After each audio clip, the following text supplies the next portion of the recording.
سبحان الله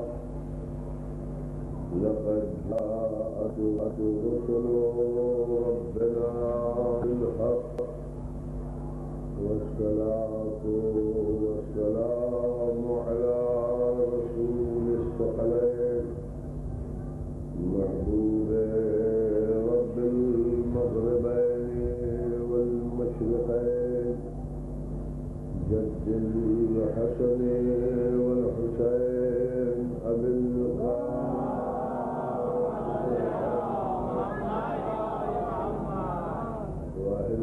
وأهل بيته الطيبين الطاهرين المعصومين لعنة الله على أعدائهم أجمعين من يومنا هذا إلى يوم الدين.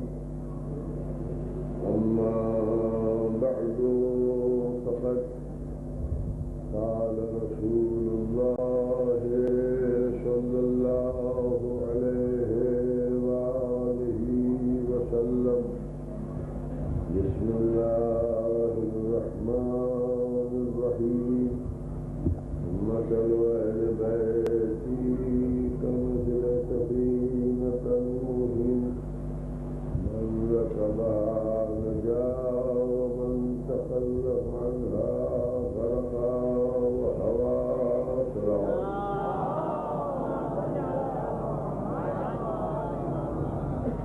برادران ملت سرور کائنات ختمی مرتبہ جناب محمد مصطفیٰ نے اس حدیث میں ارشاد فرمایا ہے کہ میرے اہل بیت کی مثال کشتی نوح کی ہے. جو بھی اس کشتی میں آ گیا یعنی جس نے بھی اہل بیت کی پیروی اختیار کی اور تعصیب کی اس کو نجات ملے گی، اور جس نے کشتی کو چھوڑ دیا اور اہل بیت سے انحراف کیا وہ ڈوب جائے گا اور فنا ہو جائے گا. اس حدیث کے ذیل میں انجمن امامیہ کے سالانہ عشرے میں جس کی آج یہ چھٹی مجلس ہے مسلسل موضوع نجات پر آپ کے سامنے گفتگو ہو رہی ہے. مجھے جو اعلان بھی آپ کی خدمت میں کرنا ہے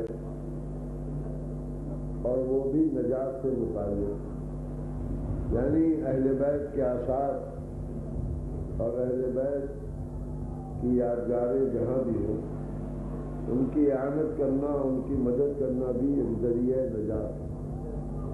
جیسا کہ میں نے کل آپ کی خدمت میں عرض کیا تھا کہ جب ایک مسلمان کو 150 پیالی پر مولا بخشوا سکتی تو جو ان کے امام انباروں حسینیوں اور روضوں کی تعمیر میں مدد کرے اس کی جزا ان کے ہاتھ سے دنیا میں بھی ملتی ہے اور آخرت میں بھی. چنانچہ اس سلسلے میں مسلسل آپ کی خدمت میں جب بھی بمبئی حاضر ہوا جونپور کے امام باڑے کے لیے بھی میں نے عرض کیا آپ کی خدمت میں. ابھی مجھے یہ پرچہ ملا ہے کہ بلوا گھاٹ کا امام باڑہ بحمد اللہ آپ لوگوں کے تعاون سے تعمیر ہو گیا ہے، پلاسٹر بھی ہو گیا ہے، مکمل بھی ہے. اب صرف 2-2.5 ہزار روپے الیکٹریفیکیشن کے لیے بجلی کا سامان لگنے کے لیے ضرورت ہے. امید ہے کہ جب آپ نے سارے دھڑ کی سوئیاں نکال دی ہیں تو یہ آنکھوں کی سوئیاں بھی نکال دی. اور روضہ زینبیہ کے لیے مسلسل کئی برس سے میں آپ سے کہہ رہا ہوں اور آپ حضرات چندہ مرمت فرماتے ہیں اور آپ کے چندہ دینے کی وجہ سے کافی تعمیر ہو چکی ہے. تربت جناب سکینہ بن چکی ہے، تربت جناب فضا بن چکی ہے. مجلس کا جو حال ہے، مجلس کا جو ایوان ہے اس کی بھی دیواریں مکمل ہو چکی ہیں، سلیب پڑنا ہے. اور میں نے اعلان کیا تھا اور ابھی چندہ کم آ رہا ہے. خیر وہ آپ 1 روپیہ بھی دیں گے تو اس کی جزا آپ کو انشاءاللہ ملے گی اور ہم آپ کا شکریہ ادا کریں گے. لیکن بمبئی ہے، صاحبان خیر ہے اور الحمدللہ یہ مولا ہی کا ہے کہ اس نے اپنی قوم کو بھی اب اتنی تازی ہے اور اتنی دولت دی ہے کہ یاد حسین شان و شوکت کے ساتھ منائی جاتی ہے۔ لہٰذا مجھے آپ حضرات سے یہ توقع ہے کہ صاحبان خیر زیادہ سے زیادہ جو بھی ان سے ممکن ہو سکے وہ زینبیہ کے لیے مرمت فرمائے تاکہ کم سے کم مجلس حال کے صلہ بن جائے، پھر روضے کی تعمیر، گری کی تعمیر اور گنبد کی تعمیر انشاءاللہ بعد میں ہوگی۔ اس سلسلے میں مجھے پوری امید اور پورا بھروسہ ہے آپ کے اوپر کہ جس طریقے سے آپ حضرات نے اب تک مدد فرمائی ہے اس سال بھی آپ مدد فرمائیں گے۔ صلوات بآواز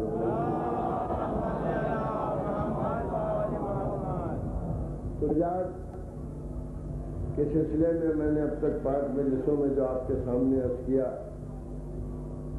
کہ نجات کے لیے پیغمبر اسلام نے اہل بیت کو ذریعہ قرار دیا۔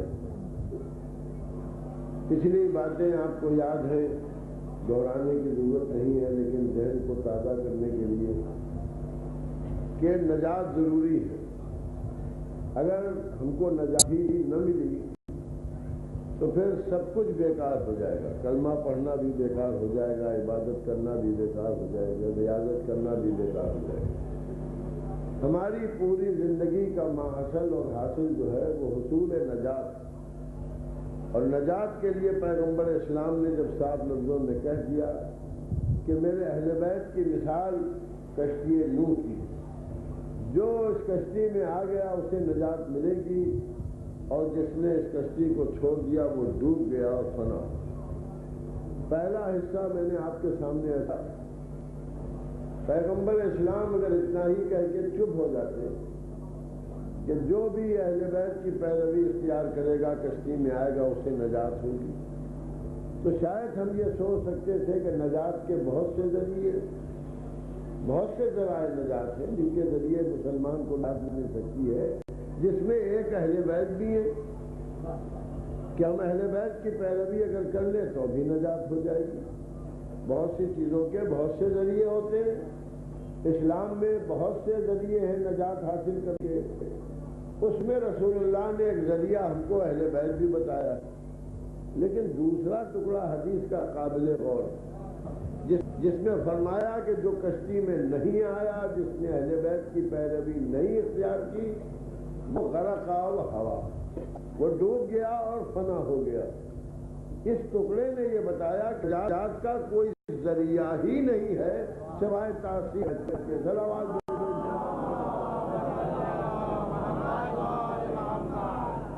حاصل کر دیا پیغمبر، اس لیے کہ تشبیہ ایسی مکمل دی ہے اللہ کے رسول نے، کشتی نوح کی قرآن کی تفسیریں بتاتی ہے، تاریخ کی کتابیں بتاتی ہے کہ جو کشتی نوح پر نہیں آیا وہ بچا نہیں، تو اسی طریقے سے جو اہل بیت کی پیروی نہیں کرے گا وہ بچے گا نہیں، نجات اسے ملے گی نہیں۔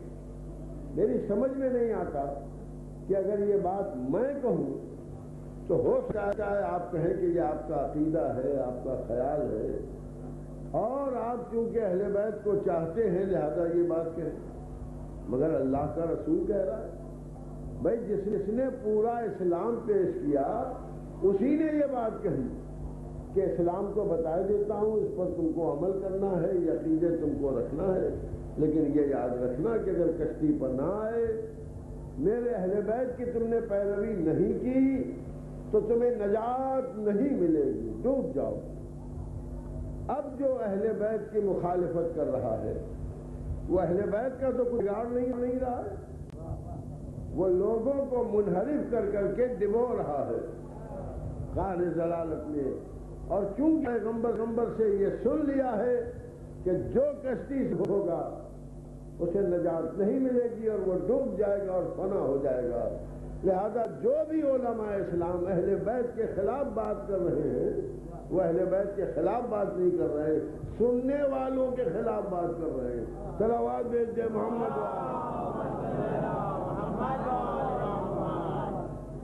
آج یہ چھٹی مجلس ہے، اس چھٹی مجلس میں اگر میں یہ اعلان کروں کہ آج تک تو میں نجات پر پڑھے دیتا ہوں آپ کے سامنے، اور کل سے انشاءاللہ ایسا بیان ہوگا کہ میرے بیان کو سن کے جو یقین کر لے گا سیدھا جہنم چلا جائے گا. کتنے آدمی آئیں گے کل؟ توجہ چاہے گا کوئی آئے گا؟ کوئی نہیں آئے گا. وہ کہا صاحب کیا مجلسیں ختم ہو گئی؟ کہ نہیں مجلسیں ہو رہی ہیں، صاحب پڑھیں گے. انہوں نے جناب ایسی بات کہی کہ کل سے میں آپ کو جہنم بھیجنا شروع کروں گا اور ایسی ایسی باتیں بتاؤں گا کہ جیسے ہی آپ نے یقین کیا سیدھے جہنم چلے گئے.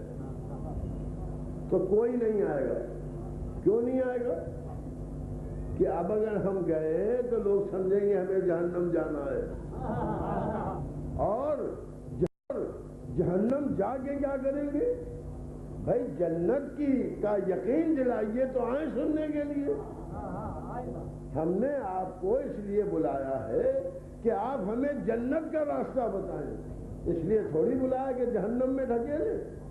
اور اگر آپ یہ کہتے ہیں کہ کل سے انشاءاللہ جو آیا جہنم میں جائے گا، جو آیا جہنم میں جائے گا، تو کون آئے گا؟ نہیں آئے گا نا. بھائی یہی میرا سوال ہے کہ اگر مسلمان سمجھ لے رسول اللہ کی بات کو تو اکیلے ہی گالیاں بکتے رہ جائیں، کوئی قریب نہ پڑے. چل آواز دے جے محمد. کوئی سمجھدار مسلمان جہنم تو نہیں جائے گا. اب صاف لفظوں میں نبی نے فرما دیا کہ دیکھو میرے اہل بیت کی مثال کشتی نوح کی ہے، جو آ گیا اسے نجات ہے. 5 بجے سے میں نے آپ کے سامنے پڑھی کہ جو کشتی سے وابستہ ہو جائے گا اسے نجات ہے. آج 6ٹھی مجلس سے یہ گفتگو شروع ہو رہی ہے کہ جو چھوڑے گا وہ نجات نہیں پا سکتا. کوئی ہو، اس میں کسی کا استثناء نہیں ہے. اس لیے غنیمت جانیے، دعائیں دیجیے ان علماء اور مقررین کو اور مسلمانوں کو جو مسلمانوں کو دعوت پیروی اہل بیت دیتے ہیں. اس لیے کہ وہ کچھ نہ صحیح تو چھوڑے ہی لوگوں کو لے کے جنت کا سہارا تو ملتا ہے. اور وہ آپ کے دشمن ہیں، وہ آپ کی نجات کے دشمن ہیں، جو اہل بیت سے آپ کو گمراہ کر رہے ہیں، اہل بیت سے آپ کو ہٹا رہے ہیں. اور پھر اہل بیت کی محبت پر کسی کا اجارہ نہیں ہے. یہ محبت وہ ہے کہ اگر مشرک کے دل میں آ جاتی ہے تو مومن ہو جاتا ہے، کافر کے دل میں آ جاتی ہے تو مومن ہو جاتا ہے، اور مومن کے دل سے نکل جاتی ہے تو کافر ہو جاتا ہے. سر آواز بھیجیے محمد.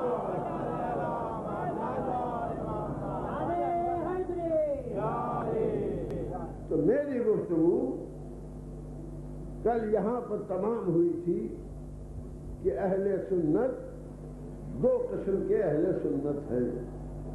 ایک السن والجماع والے، جو معاویہ نے نام رکھا تھا اس سن کا، جس سال جماعت اس کے لیے متحد ہو گئی. اور ایک اہل سنت والجماعت وہ ہے جو سنت رسول پر عمل کرنے کی نیت، ارادہ اور محبت رکھتے ہیں کہ ہم کو رسول اللہ کی سیرت پر چلنا ہے، ہم سنت رسول پر چلنے والے ہیں. تو اگر میں آپ سے کہوں کوئی بات، کوئی کہے، آپ کہیے جناب ہم شیعہ نہیں ہیں، ہم اہل سنت ہیں. شیعہ اور اہل سنت میں جانتے ہیں آپ کیا؟ شیعہ کہتے ہیں چاہنے والے. تو بھیا چاہنے والے کا کیا ٹھیک ہے، کسی کو چاہنے لگے تو توجہ، جس کو چاہے گا اس کا کہلائے گا. تاریخ میں لفظیں موجود. رسول اللہ کی وفات کے بعد تیسرے دور خلافت میں مدینے میں 2 طرح کے مسلمان تھے. کچھ مسلمان شیعیان علی کہلاتے تھے اور کچھ مسلمان شیعیان عثمان کہلاتے تھے. تو شیعہ کا لفظ تو دور چلا گیا.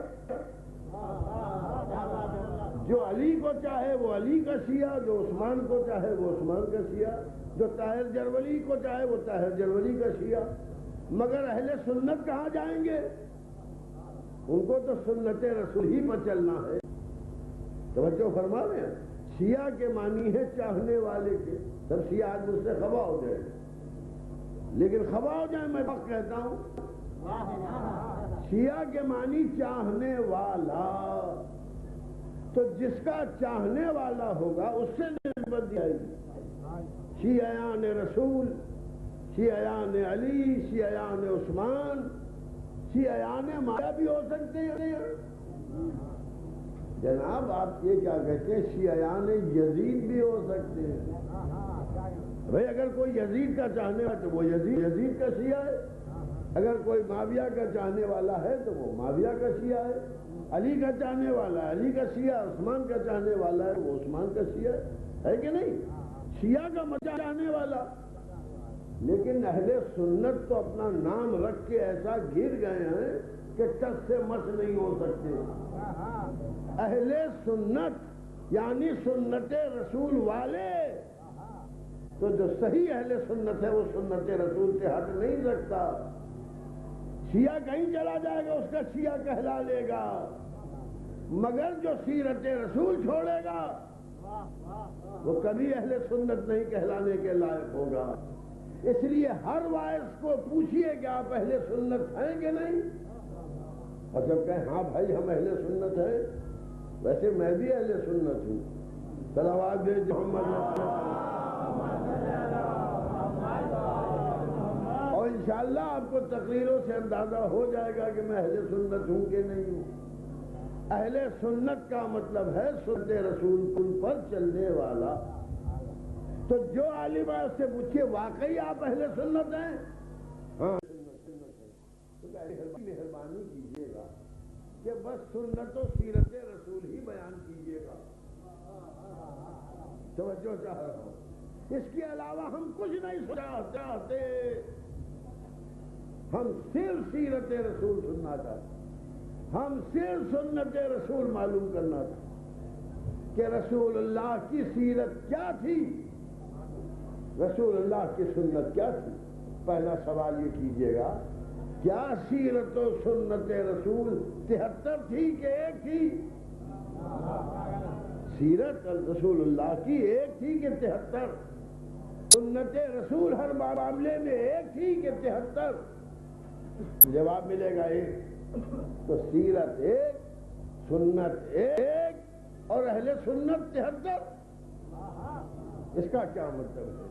یہ عقلاً ممکن ہی نہیں ہے کہ راستہ چلنے والا ایک، رہبر ایک اور راستے 73۔ عقل میں آتی ہے کسی کے بعد کہ رہبر ہمارا اللہ کا رسول ہے اور اسی پر نبوت تمام ہوئی ہے، اور اس کے پیچھے چلنے والے 73 راستوں پر چل رہے ہیں۔ کیا سب راستے حق ہوں گے؟ راستے ہوں گے لیکن رسول کے پیچھے نہیں ہوں گے۔ پیچھے ایک ہی راستہ ہوگا جس پر رسول چلا، وہی سیرت رسول، وہی سنت رسول۔ آج علماء اسلام نے ہم کو اتنے فرقوں کے راستے بتائے تو ضرور کوئی راستے سے کٹ کے الگ چلا۔ صلوات دے محمد، ایک اور صلوات بآواز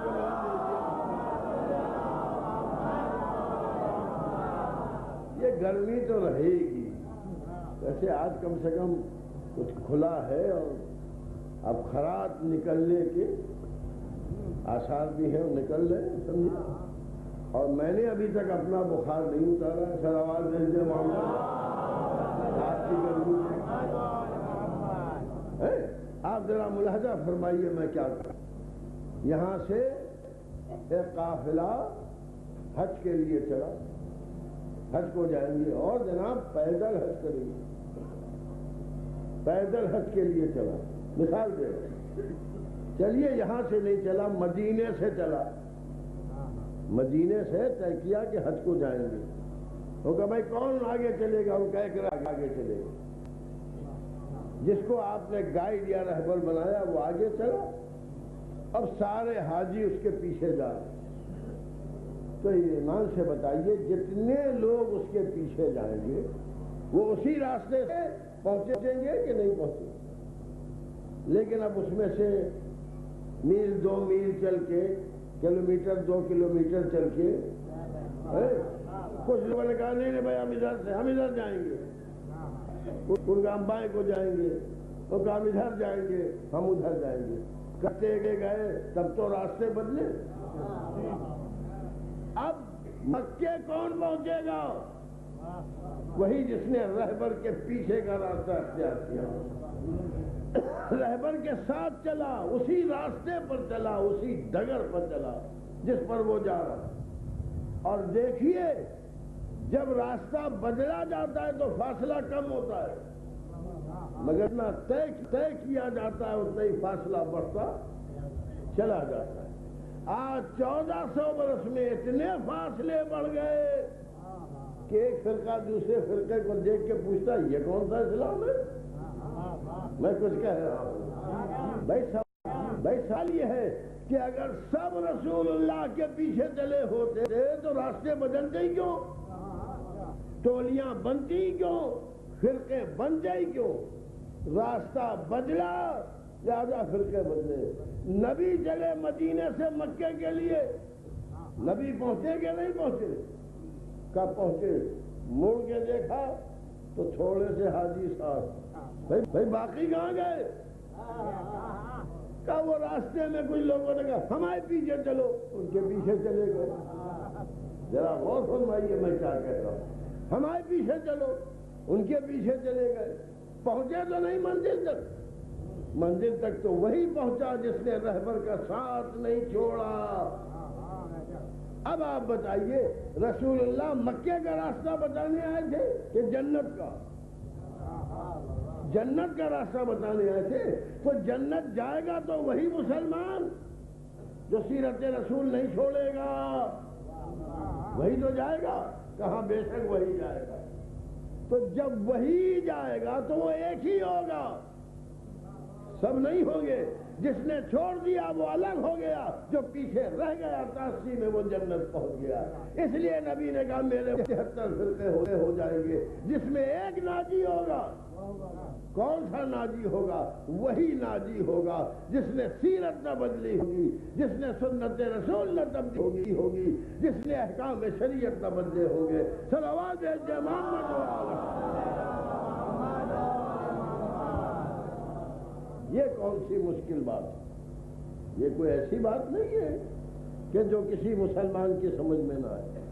اب سوال یہ پیدا ہوتا ہے کہ سیرت رسول کیا ہے، سنت رسول کیا ہے، کس نے بدلا، کس نے راستہ تبدیل کیا؟ اب بتائیے 1400 برس پہلے راستہ بدلا اور 1400 برس کے بعد آج آپ ہم سے پوچھ رہے جبکہ خود رسول نہیں رہے۔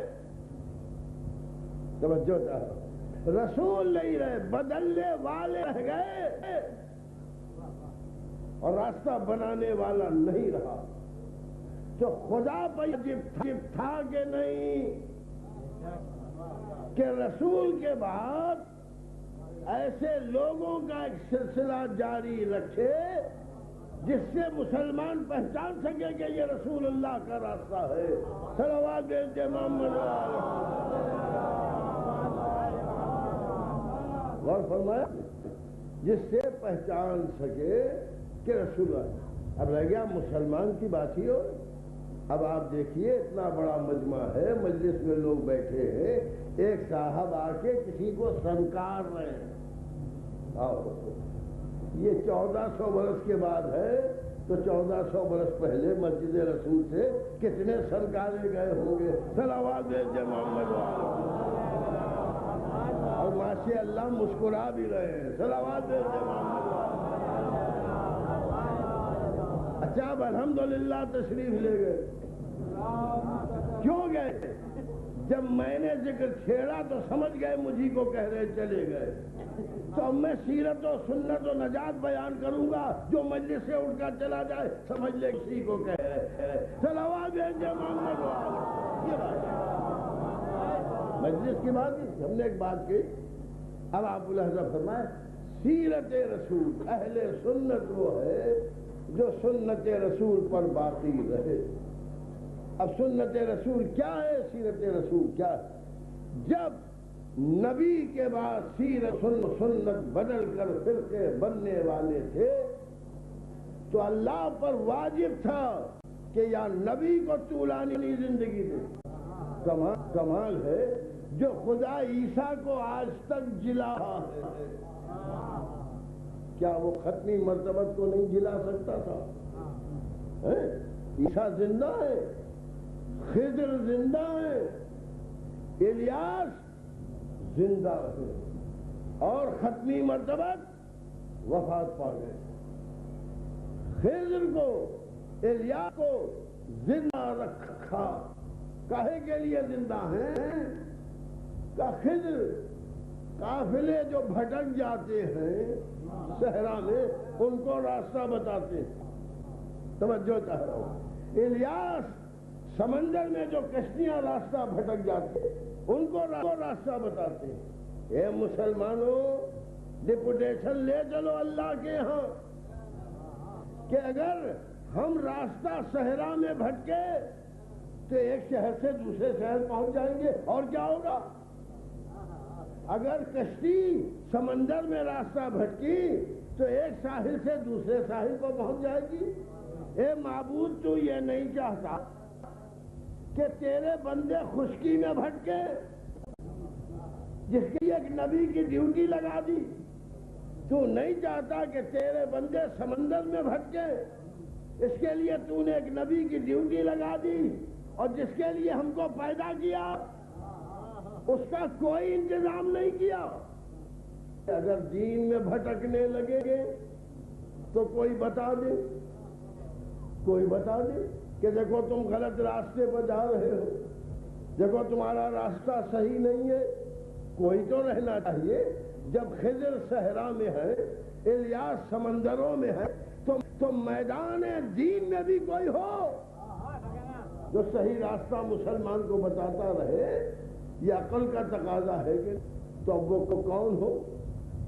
خضر تو بتائیں گے زمین کا راستہ، الیاس بتائیں گے سمندر کا راستہ. وہ ہوگا جو بتائے گا جنت کا راستہ. توجہ چاہ رہا ہوں، جنت کا راستہ. اب جب جنت بات آئی، جنت کا راستہ بتانے کی بات آئی، بڑی توجہ چاہتا ہوں. تو اب کون بتائے؟ محمد کے بعد کون بتائے؟ میں کچھ کہہ رہا ہوں. کوئی بھی بتائے گا گارنٹی نہیں ہوگی. لہذا محمد کے بجائے کوئی محمد ہو جو راستہ بتاتا رہے. بس جھگڑا نہیں ہے. نبی نے فرمایا کہ ہم نے کا پہلا بھی محمد ہے، ہم نے کا درمیانی بھی محمد ہے، ہم نے کا آخر بھی محمد ہے. یعنی ہم تمہیں محمد سے نہیں ہٹا رہے ہیں. تم محمد کو چھوڑ کے جدھر چاہو چلے جاؤ، وہ تمہارا اختیار ہے. ورنہ اللہ نے ایک محمد کے 12 محمد بنائے ہیں. صلوات بھیجیے محمد والے. ایک اور صلوات ذرا بآواز. اول محمد واوسطنا محمد واخرنا محمد وکلنا محمد. یہ حدیث ہے رسول اللہ. ہم نے کہا پہلا بھی محمد، ہم نے کہا درمیان والا بھی محمد، ہم نے کہا اولنا نا، ہم نے پہلا بھی محمد ہے، درمیانی بھی محمد ہے، آخری بھی محمد. وکلنا محمد، ہم نے کہا سب محمد ہی محمد ہے. یہ کن کے لیے کہا؟ انصاف سے بتا. اصحاب کے لیے کہا؟ امت کے لیے کہا؟ کہا ہو سکتا ہے کہا ہو، میں نہیں کہتا، کیا پتا کون محمد ہے، لیکن اسی کو تو کہیں گے جو محمد ہوگا. پیدائش میں بھی محمد ہو، خلقت میں بھی محمد ہو، عمل میں بھی محمد ہو، کردار میں بھی محمد ہو، معجزے میں بھی محمد ہو. صلوات محمد فرما دیا.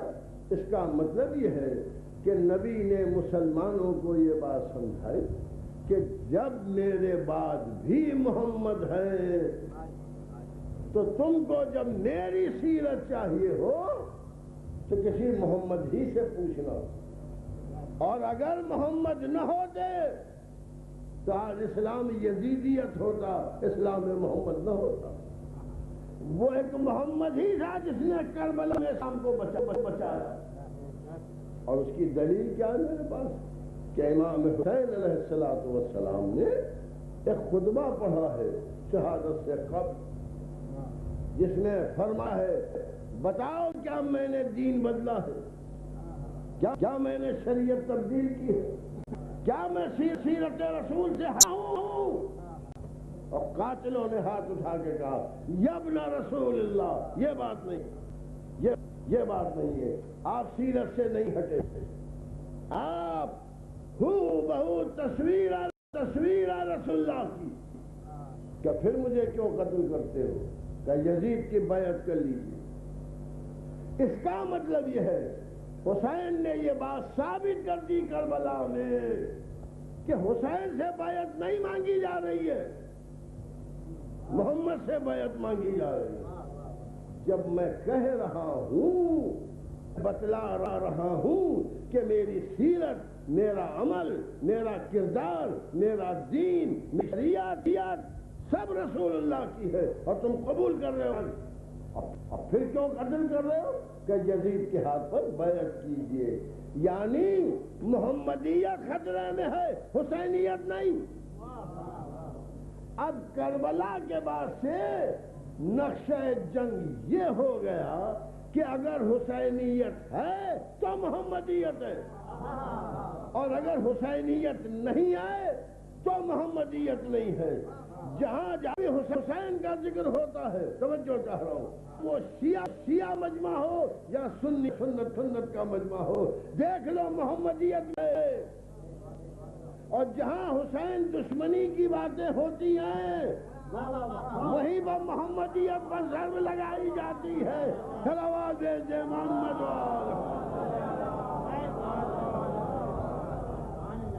یعنی دو طرح کے جلسے ہیں، دو طرح کی مجلسیں ہیں، دو طرح کے اجتماعات ہیں، دونوں میں مسلم، اور 10 دن جو محرم کے آئے ہیں وہ اتنے زبردست بنا دیے حسین ابن علی نے کہ کسی مسلمان کو حسین گھر میں بیٹھنے نہیں دیتے۔ میں کیا کہہ رہا ہوں، کسی مسلمان کو حسین گھر میں بیٹھنے نہیں دیتے، سب سڑک پہ آ جاتے ہیں، سب میدان میں آ جاتے ہیں، کچھ حسین کی طرفداری کرتے ہوئے آ جاتے ہیں، کچھ حسین کی مخالفت کرتے ہوئے آ جاتے ہیں۔ ویسے عام طور پر یہ ہے کہ جو جس کو نہیں مانتا وہ اس کا دن نہیں مناتا۔ نوراتری چل رہی ہے، دیش بھر کے پورے ملک کے ہندو پوجا کر رہے ہیں، راتوں کو جاگ رہے ہیں، مسلمان نہیں دکھائی دیتا۔ شب قدر آتی ہے، مسجدوں میں رات بھر عبادت ہوتی ہے، ہندو بھائی نہیں دکھائی دیتے۔ ایکسمس آتی ہے، کرسچن رات بھر جاگتے ہیں، مسلمان سوتے ہیں۔ یعنی جس مذہب کا تہوار ہوتا ہے اس مذہب والے مناتے ہیں، جو اس مذہب کو نہیں مانتے وہ گھر میں رہتے ہیں۔ یہ محرم کون سا تہوار ہے؟ میں کچھ عرض کر رہا ہوں، جو حسین کو مانتا ہے وہ بھی جلسہ کر رہا ہے، اور جو حسین کا مخالف ہے وہ بھی جلسہ کر رہا ہے۔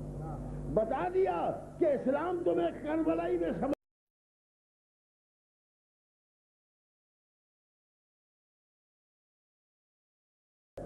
تم بمبئی میں جا کے دیکھ لو، دنیا کی کسی سرزمین پر جا کے دیکھ لو، محرم کا چاند نمودار ہوا، اور عاشور کے سورج ڈوبنے تک میں حق و باطل کو اجاگر کر کے رہوں گا۔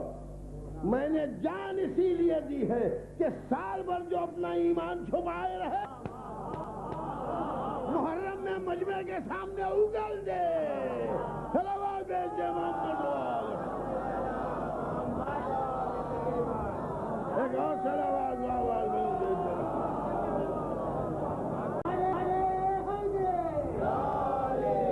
کیا وجہ ہے؟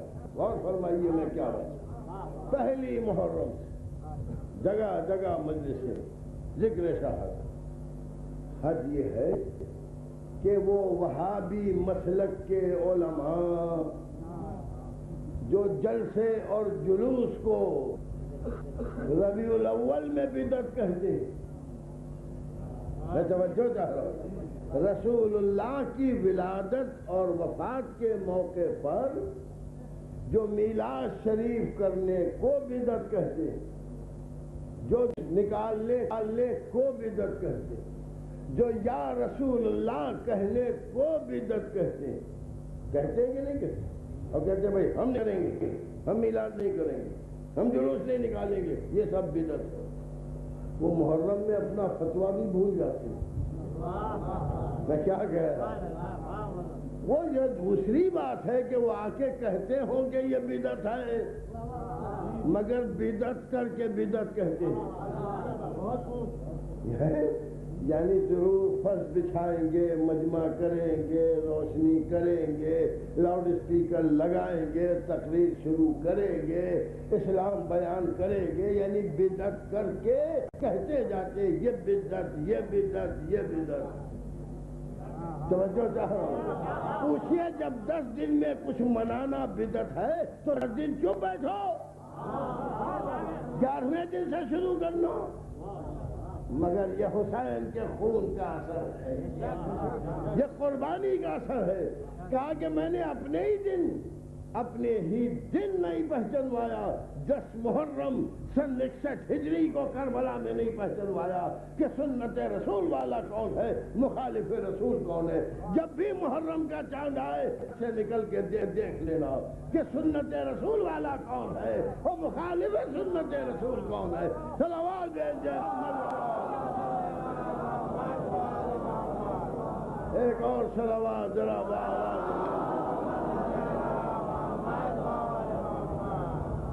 دیکھو مسلمانوں، تعزیہ رکھنا بدعت، شبیل لگانا بدعت، کھچڑا پکانا بدعت ہے، نظر کرنا بدعت ہے، نیاز کرنا بدعت ہے۔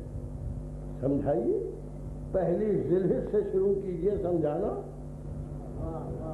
اور ادھر 29ویں کو ذی الحجہ کی محرم کا چاند نمودار ہو، گھر میں دروازہ بند کر کے بیٹھ جائیے۔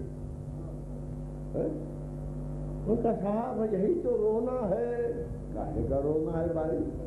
کہ سال بھر سمجھاتے کم بختوں کو، میں کیا کہہ رہا ہوں، اور ادھر محرم آیا مسلمان کچھ دیکھتے ہی نہیں، سیل لگا دے رہا ہے، تعزیہ رکھے دے رہا ہے، علم اٹھا رہا ہے، شیعوں میں گھسا جا رہا ہے۔ میں کیا کہہ رہا ہوں، توجہ، ارے اتنا سمجھایا نہیں سمجھتے، رو رہے نا تو 10 دن آپ بھی روتے ہیں۔ فرق یہ ہے کہ سچا مسلمان حسین کے غم میں روتا ہے، آپ یزید کے ہونے پر روتے ہیں۔ صلوات بھیجے محمد۔ آپ یزید کا مشن فیل ہو جانے پر روتے ہیں اور ہم حسین کی کامیابی پر ہوتے ہیں۔ اس لیے کہ اگر یہ آنسو نہ ہوتے، یہ ذکر حسین نہ ہوتا تو دنیا میں محمدیت نہ ہوتی۔ جو اہل سنت ہے، واقعی اہل سنت ہے، وہ شہادت کا ذکر کرتے ہیں، شہادت نامہ بیان کرتے ہیں، مصائب اہل بیت بیان کرتے ہیں، کیونکہ یہ سنت رسول ہے، یہ سنت رسول ہے۔ ہم نے جب حوالہ دیا، شیعہ عزادار ہو یا اہل سنت عزادار، تو وہ رسول اللہ کا حوالہ دیا۔ یوں حسن پیدا ہوئے، یوں حسین پیدا ہوئے، یوں علی کعبے میں پیدا ہوئے، یوں شہزادی رسول کے گھر میں پیدا ہوئی۔ رسول اللہ حسنین سے یہ محبت کرتے تھے، اپنی بیٹی کا یہ احترام کرتے تھے، دروازے پر جا، ابھی سب میں رسول رسول رسول۔ جب بھی آپ بیان سن لیجیے، اہل بیت کے طرفداروں کا مرکز رسول۔ رسول اللہ نے یہ حدیث فرمائی، حسین مجھ سے ہے، میں حسین سے ہوں۔ رسول اللہ نے یہ فرمایا، حسن حسین سردار ہے جوانان جنت کے۔ رسول اللہ فرماتے تھے، میں شہر علم ہوں، علی دروازہ ہے۔ زبان گھستی ہے رسول کا نام لیتے، میں کچھ کہہ رہا ہوں، حوالہ رسولی کا ہے تو اہل سنت وہ ہے جو سنت رسول یاد کرے اور یاد دلائے. آپ کیا کہتے ہیں؟ محمد بن عبد الوہاب نے فرمایا. یہ آپ اہل سنت یعنی اہل سنت رسول ہے کہ اہل سنت عبد الوہاب ہے؟ اور کل میں کہہ چکا ہوں کہ باپ کو بیان گھسیٹ رہے ہیں، کام سب بیٹے کا ہے. اس کا مطلب یہ کہ خراب آدمی کا باپ ہونا بھی صلوات ہے محمد بڑی مشکل. آپ دیکھیے جناب عبد الوہاب نے فرمایا، عبد الوہاب نے فرمایا، محمد ابن عبد الوہاب نے ہم کو اسلام سکھایا، ہم کو اسلام دیا. آج جب ہم حج کرنے جاتے ہیں تو وہاں سے اسلام سیکھ کے آتے ہیں. تو آپ گئے کیسے حج کرنے؟ اگر حج میں جا کے آپ مسلمان ہوئے تو آپ نے ویزا فارم پر اپنے مسلم کیسے لکھا؟ کیونکہ یہاں سے آپ کافر ہی گئے تھے اور کافر پر حج واجب نہیں. حج کر کے مسلمان ہوئے. اللہ کہتا ہے مسلمان ہو کے حج کرو.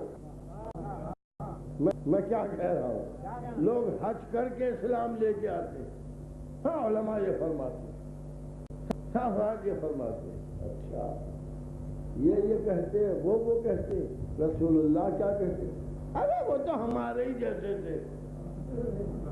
ذرا غور فرمائیے، ہمارے ہی جیسے تھے. اسی لیے کہہ دیا کہ دیکھو ہم تمہارے جیسے نہیں ہیں. ہمارا خاندان ہے، ہمارا گھرانہ ہے، ہم کو اللہ نے الگ خلق کیا ہے.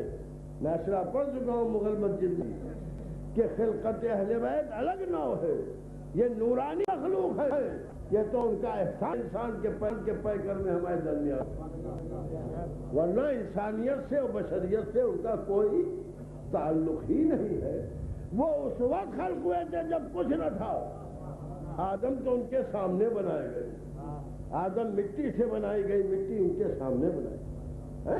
آپ ملاحظہ فرمائیے. ارے حضور کرسچن سمجھ جاتا ہے، مسلمان پنج میں نہیں آتا. صلوات بھیجے تو گیبن ایک مورخ ہے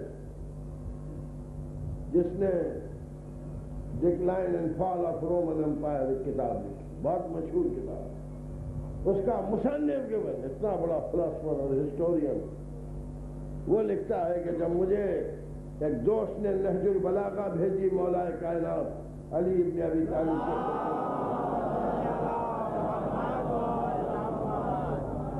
بھیجی، اور میں نے اس میں اس خطبے کا مطالعہ کیا جس خطبے میں علی نے خلقت کائنات پر تقریر کی. تو میں نے ان سائنٹسٹ کو خط لکھا اور اس کا انگلش ورژن ٹرانسلیشن ان کو بھیجا کہ بھئی دیکھو آج سے 1400 برس پہلے ایک آدمی نے تخلیق کائنات کے سلسلے میں کچھ لکھا ہے. میں چاہتا ہوں تم اپنی ریسرچ مجھے بھیجو تاکہ میں ٹیلی کروں کہ 1400 برس پہلے اس کو کچھ معلوم تھا یا نہیں کہتا. تو گیبن لکھتا ہے کہ جب اس وقت کے سائنٹسٹ نے مجھے تخلیق کائنات پر اپنی ریسرچ بھیجی تو میرے حیرت کی انتہا نہیں تھی کہ جو آج برسوں ریسرچ کر کے سائنٹسٹ معلوم کیا وہ علی نے 1400 برس پہلے اپنے خطبے میں کہا. تو گیبن لکھتا ہے کہ میں اس نتیجے پر پہنچا کہ یا پوری کائنات علی کے سامنے بنی ہے اور یا علی نے خود کائنات بنائی ہے. صلوات محمد.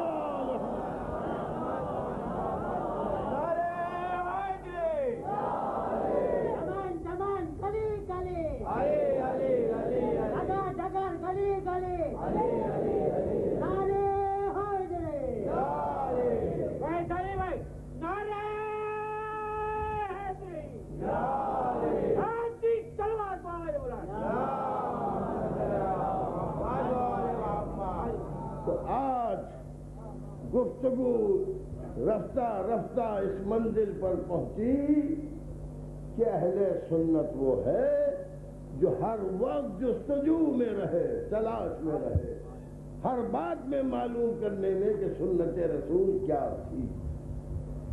اب اس میں نہ شیعہ کی بحث ہے، نہ سنی کی، نہ حنفی کی، نہ شافعی کی، نہ مالکی کی، نہ حنبلی کی، نہ دیوبندی۔ یہ ایک ریسرچ ورک ہے، یہ ایک تحقیق کا کام ہے۔ اگر آپ نے یہ تحقیق کر لی کہ صحیح سیرت رسول کیا تھی اور اس پر عمل کر لیا تو نجات، اور اگر بال کے باریک بھی سیرت رسول سے ہٹ گئے تو نجات نہیں۔ مگر رسول اللہ بھی تو جانتے تھے کہ کھیتی کسانی کرنے والا مسلمان، محنت مزدوری کرنے والا مسلمان، غریب مسلمان کہاں تک ریسرچ کرے گا، اور یہ ملا اسے سوچنے بھی دیں گے، یہ اسے صحیح راستے پہ آنے بھی دیں گے۔ لہذا ان کو ایک مثال دے کے سمجھاؤ، بھیا اگر تم سے ریسرچ نہیں ہو سکتی تو اگر مجھ پر اعتماد ہے تو میری بات سن لو، میرے اہل بیت کے پاس آ جانا، نجات مل جائے گی۔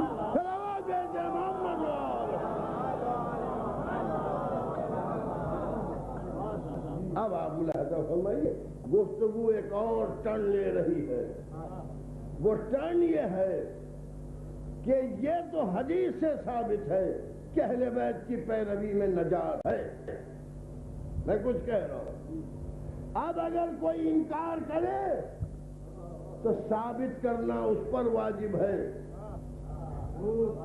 ہمیں ثابت نہیں کرنا۔ میں کیا بات ہے، ثابت وہ کرے کہ نہیں پیروی اہل بیت میں نجات نہیں ہے، پیروی آل محمد میں نجات نہیں ہے۔ اگر آل محمد جس کی مثال کشتی سے دی رسول نے وابستہ ہو گیا تو نجات نہیں ملے گی، آپ ثابت کیجیے۔ لوگ کہتے ہیں آپ ثابت، ہم کیوں ثابت کریں؟ کیا ہم اتنے بدتمیز ہیں کہ رسول اللہ کے بعد ہم ثابت کریں؟ میں کچھ کہہ رہا ہوں تو جسے رسول کی بات پر یقین نہ آئے گا، ہماری تقریر پر کیا یقین آئے گا؟ جب کسی مسلمان کو رسول کی بات سن کے دل مطمئن نہیں ہوتا تو طاہر جبلی کی بات پر اگر اطمینان کر بھی لیا تو کلمے میں میرا نام لینا ہوگا، کیونکہ رسول کی تو مانی نہیں، میری مانی۔ اس لیے ہم یہ جسارت ہی نہیں کرتے کہ قول رسول ثابت کرے۔ کل آپ کہیں گے آیت ثابت کرو، ہم ثابت کریں؟ ہم مومن ہیں، ایمان لانے والے، جو اللہ کا رسول کہہ دے اس پر تجربہ کر لو، اور قیامت کو جب یہ کشتی کوثر سے جا ملے گی تب دیکھ لینا کہ کس کو نجات ملی اور کس کو نجات نہیں ملی۔ اور جہاں تک اہل بیت کا سوال ہے اور واقع کربلا کا سوال ہے، اس کو وہ آفاقیت اللہ نے عطا کی کہ امام حسین کا معاملہ ہر ایک سے الگ رکھا اللہ۔ یہاں اتنا انتظام نجات حسین نے کیا اللہ کہ پیغمبر کو گود میں بٹھا کے بھری مسجد میں کہتا ہے کہ حسین سبیل نجات ہے، حسین ذریعہ نجات ہے۔ اگر حسین کا ہے کوئی تو نجات یافتہ ہے، اور اگر حسین کا نہیں ہے تو نجات کا سوال ہی پیدا نہیں ہوتا۔ قول رسول بھی ہے اور تجربات بھی ہے، اور محبت ہے عشق حسین، حسین سے لگاؤ، شیعوں کا اجارہ نہیں ہے کہ حسین سے صرف شیعہ ہی محبت کر سکتا ہے۔ یہ ایک الگ بات ہے کہ جو حسین سے محبت نہ رکھے، جو اہل بیت سے محبت نہ رکھے، وہ شیعہ نہیں کہلایا جا سکتا۔ میں کچھ عرض کر رہا ہوں، لیکن یہ نہیں ہے کہ اہل سنت نہیں جا سکتے اہل بیت۔ میں نے عرض کیا تھا پہلی مجلس میں کہ ایسی کتابوں کا میں نے مطالعہ کیا، ایسے واقعات میں نے سنے ہیں، اور اپنی آنکھوں سے ایسے اہل سنت دیکھے ہیں کہ جن کے سامنے حسین کا نام لیا تو آنکھوں سے آنسو رہے. ابھی بریلی میں نیازیہ درگاہ موجود ہے، آپ جانے جہاں کا سجادہ نشین 3 پشتوں سے سجادہ نشین کو میدان بریلی یو پی میں ہے. اور وہاں درگاہ نازیہ کا یہ اصول ہے کہ جو بھی سجادہ نشین ہوتا ہے وہ ہر عاشور کو مجلس برپا کرتا اور ذاکر مصائب کربلا بیان کرتا اور سب بیٹھ کے غم حسین میں گریا کرتے. اور جب عصر کا وقت آتا ہے تو سجادہ نشین سجدے میں جاتا اور سارا مجمع انتظار کرتا ہے کہ سجدے سے زندہ اٹھتا ہے کہ نہیں. اور جب بھی کسی سجادہ نشین کا انتقال ہوا تو عصر کے وقت سجدے میں ہوا. اب بتائیے موت پر کس کو کنٹرول ہے؟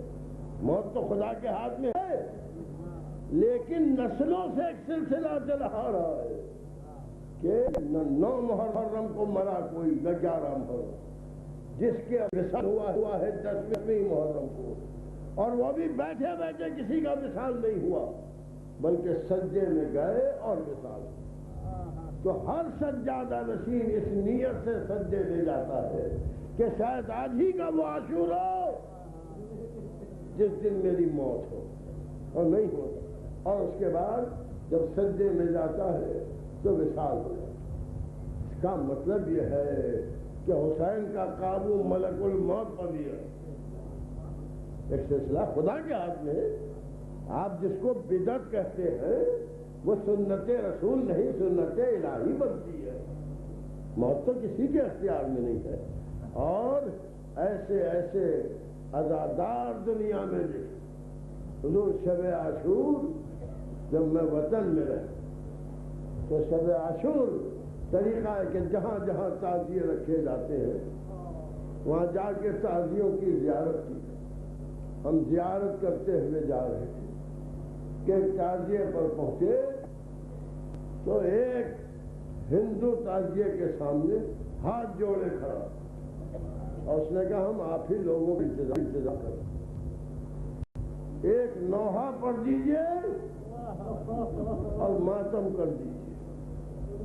جب ہم لوگوں نے نوحہ پڑھا اور ماتم کیا تو بعد میں اس نے 2 روٹیاں اور ایک تشتری میں چٹنی بنائی، وہ سامنے بڑھا دی کہ اس پر مولا کی نظر دے دی.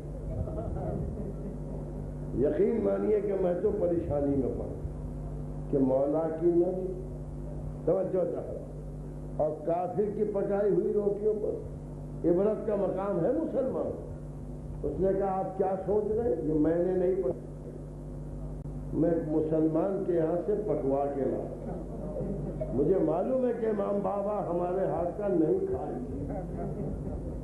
ذرا آپ یہ ملاحظہ فرمائیے اور اس پر یہ عقیدت کہ ہم پکوا کے نظر دیں. تو مجھے حیرت ہوئی کہ مسلمان نظر کو بدعت کہے گا مگر ہندو کو نظر دلوانے سے کون روک لے گا؟ اور جب ہم نے پوچھا کہ کیا بات کیوں نظر دلاتے تو آپ کو نہیں معلوم ہم انہی کا عطیہ ہیں. ہمارے باپ کے یہاں اولاد نہیں ہوتی تھی، بڑے بڑے منظروں میں وہ گیا، بڑی بڑی جگہوں پر وہ گیا. پھر اس کے ایک دوست نے کہا اگر حسین کے تعزیہ رکھنے کی نظر مان لو تو تمہارے اولاد ہو جائے گی. تو میں پیدا ہوا، میرا باپ مجھے وصیت کر کے مرا دیکھ بیٹا حسین کا تعزیہ ضرور رکھنا، اس لیے کہ امام بابا ہی نے تجھے عطا کیا. آپ نے ملاحظہ فرمایا حسین کا کرم عام ہے. کتنے بدقسمت ہو مسلمان کہ غیر فائدہ اٹھا لے اور تمہیں حص نہیں ہے، تم بدعت ہی کہتے رہ جاتے. میں نے اپنی آنکھوں سے برابر عرض کرتا ہوں کلکتے میں 23 برس تک پہلا عشرہ پڑھا. جب ذوالجلال نکلتا تھا تو میں نے اپنی آنکھوں سے دیکھا بھی وہی منظر باقی ہے کہ مشکیزوں میں پانی لیے ہوئے بہشتی ساتھ چل رہے اور ہندو آتے ہیں اور اشارہ کرتے ہیں نظر دے کے کہ گھوڑے کے پیروں پر پانی ڈالو۔ جب ان سے پوچھو کہ یہ پانی کیوں ڈلوایا تم نے، تو کہتے تمہیں نہیں معلوم کہ امام بابا 3 دن کے بھوکے تھے؟ جب ان سے پوچھا کیا یہ پانی ان کو پہنچ جائے گا، کہ کیوں نہیں پہنچے گا، ضرور پہنچے گا۔ اور ہم تو اس لیے پانی ڈلواتے ہیں کہ امام بابا یہ سمجھ لے کہ ہم ان میں نہیں ہیں جنہوں نے پانی نہیں کیا۔ اور یہی نہیں حضور، عورتیں لٹیوں میں دودھ لے کے آتی ہیں اور زلجنا کے پیروں پر ڈال دیتی، جسے سے پوچھئے کہاں کربلا، کہاں 61 ہجری، کہاں کتابیں روایتیں ہیں، اور کہاں بنگال۔ اور بنگال کا بھی تعلیم یافتہ طبقہ نہیں، دیہات کی رہنے والی ہیں جنہیں اپنے مذہب کا بھی پتہ نہیں، مگر وہ لٹیوں میں دودھ لے کے آتی ہے اور زلجنا کے پیروں پر ڈالتی۔ پوچھا کہ یہ کیا ہے، کہ آپ کو معلوم نہیں امام بابا کے ساتھ ایک 6 مہینے کا بچہ جسے نہ پانی ملا اور نہ دودھ ملا، ہم یہ بابا کی خدمت میں نذرانہ لاتے ہیں۔ اے بابا، اے حسین بابا، اگر آپ کلکتے آ گئے ہوتے تو ہم آپ کے بچے کے لیے دودھ کی نہریں باندھ۔ کس نے پہنچا؟ یہ کس کی تبلیغ ہے؟ یہ کس کی تبلیغ ہے؟ یہ نظام ہے اللہ کا، یہ الہی وعدہ ہے جس نے حسین سے وعدہ کیا، حسین تم نے میرا ذکر بچایا ہے تو میں قیامت تک تمہارا ذکر بچاؤں۔ میں کہتا ہوں کہ وہابی تو وہابی، اہل سنت بھی عزاداری چھوڑ، اہل سنت تو اہل سنت، پورا شیعہ فرقہ بھی عزاداری چھوڑ دے تو عزاداری نہیں مٹے گی۔ کوئی روئے گا حسین، کوئی ماتم کرے گا حسین۔ حسین کسی فرقے اور قوم کا محتاج نہیں ہے، اس سے اللہ نے وعدہ کیا ہے ہم ایک گروہ کو خلق کریں گے جو نسلاً بعد نسلاً تمہارے بچے کے غم میں روتی رہے، اور وعدہ بھی اس دکھیاری ماں سے ہے جس نے بھرا گھر لٹانے کا وعدہ کیا۔ آج اس دکھیاری ماں کے دل پر کیا گزر رہی ہوگی؟ سفر کا مہینہ ہے عزادارو۔ میں نے ایک روایت سنی ہے، آپ کو بھی سنا، کہ جب جناب سیدہ مسجد نبوی سے باغ فدق کی گفتگو کر کے گھر میں تشریف لائیں، جناب زینب لپٹ گئی ماں سے اور کہا ماں آپ مسجد میں کیوں گئی؟ کہا بیٹا میں فدق کے لیے گئی تھی۔ کہا ماں وہ ٹھیک ہے، مگر ماں مجھے ایک بات کا جواب دو، ماں تم ایسے مجمع میں کیوں گئی جہاں لوگوں نے تم کو بیٹھنے کو بھی نہیں کہا؟ یہ سننا تھا کہ ماں نے بیٹی کو گلے سے لگا لیا اور کہا زینب میں تو ایسے دربار میں گئی تھی اور مجھ سے بیٹھنے کو نہیں کہا، مگر بیٹی تو ایسے دربار میں جائے گی کہ تیرے سر پر چادر نہیں ہوگی، تیرے بازوؤں میں رسن بندی ہوگی۔ اے میری بیٹی، اگر تو بیٹھنا بھی چاہے گی تو بیٹھ نہ سکے گی۔ جزاکم ربکم، خدا آپ کو کسی غم میں نہ رلائے سوائے غم اہل بیت کے۔ ایک رسن میں 12 گلے تھے، ایک رسی میں 12 گلے باندھے گئے تھے اور ہاتھوں کو پشت پر کر کے باندھا تھا۔ بازوؤں میں رسن لپیٹی تھی، بے کجاوا ناکوں پر سیدانیوں کو بٹھالا تھا۔ خدا آپ کی عزت و ناموس کو محفوظ رکھے، خدا کسی مسلمان کو بھی یہ وقت نہ دکھائے کہ اس کے سامنے اس کے ناموس کی بے پردگی ہو، اس کی عورتوں کو بے پردہ کر کے بازار میں اسیر بنا کے لایا جائے۔ اے مسلمانوں، جن کے گھر سے پردے کا رواج چلا، اس گھر کی نواسیاں کبھی کوفے کا بازار، کبھی شام کا جہاں، کس طرح سے جناب زینب گئی ہیں اس کا کوئی اندازہ نہیں کر سکتا، اور ہر جگہ قافلے کو ٹھہرایا جاتا۔ کوفے کے بازار میں قافلہ دھوپ میں کھڑا اور ابن زیاد دربار آراستہ کرا، لوگوں کو بلایا جا رہا کہ اہل حرم کا داخلہ ہے۔ جب قافلہ داخل ہوا تو خدا لعنت کرے ابن زیاد پر، لگا اللہ کا شکر ہے جس نے تم کو ذلیل و رسوا کیا۔ بس جناب زینب تڑپ گئی، کہا کیا کہہ رہا ہے اے زن زانیہ کے بیٹے، تیری یہ مجال کہ تو یہ لفظیں ہماری شان میں کہے؟ ارے اللہ نے جو ہمارے گھر کو مرتبہ عطا کیا ہے، جو ہمارے گھر کو درجہ عطا کیا ہے، اس کو درجہ کسی کو نہیں دیا ہے۔ اللہ نے ہمیں عزت دی ہے، یہ تو تیرے ایسے ظالم ہیں جنہوں نے ہم کو اس طرح سے اسیر کر کے بلایا ہے۔ حضور ابن عوف دربار میں بیٹھے تھے، کھڑے ہو گئے، کہا کیا علی آ گئے؟ نابینا تھے، ایک آنکھ جنگ جمل میں کام آئی تھی، ایک آنکھ جنگ صفین میں کام آئی تھی، کھڑے ہوئے کیا علی آ گئے؟